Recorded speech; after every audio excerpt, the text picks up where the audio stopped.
ಒಂದು ಸುಂದರ ಕಾಡಿನಲ್ಲಿ ಒಂದು ಮೇಕೆ ಮತ್ತು ಒಂದು ಸಿಂಹ ವಾಸವಾಗಿದ್ದವು. ಮೇಕೆ ತುಂಬಾ ದಯೆ ಮತ್ತು ಸಹಾಯ ಮಾಡುವ ಗುಣ ಹೊಂದಿತ್ತು.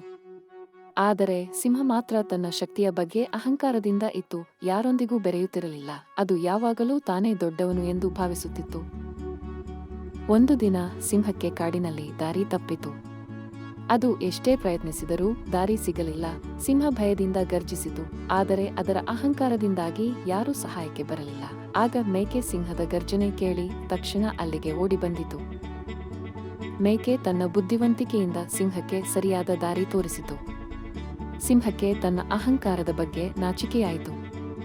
ಅಂದಿನಿಂದ ಸಿಂಹ ಎಲ್ಲರೊಂದಿಗೆ ಸ್ನೇಹದಿಂದ ಇರಲು ಶುರುಮಾಡಿತು ಮತ್ತು ಮೇಕೆಯ ನಿಜವಾದ ಸ್ನೇಹಿತನಾಯಿತು. ನೋಡಿದಿರಾ ಮಕ್ಕಳೇ, ನಿಜವಾದ ಶಕ್ತಿ ಅಹಂಕಾರದಲ್ಲಿಲ್ಲ, ಅದು ಪ್ರೀತಿ ಮತ್ತು ಸಹಾಯ ಮಾಡುವ ಗುಣದಲ್ಲಿದೆ. ಎಲ್ಲರೊಂದಿಗೆ ಸ್ನೇಹದಿಂದ ಇರಿ, ಸಹಾಯ ಮಾಡಿ. ಆಗ ಮಾತ್ರ ನೀವು ನಿಜವಾದ ಸಂತೋಷವನ್ನು ಕಾಣುವಿರಿ.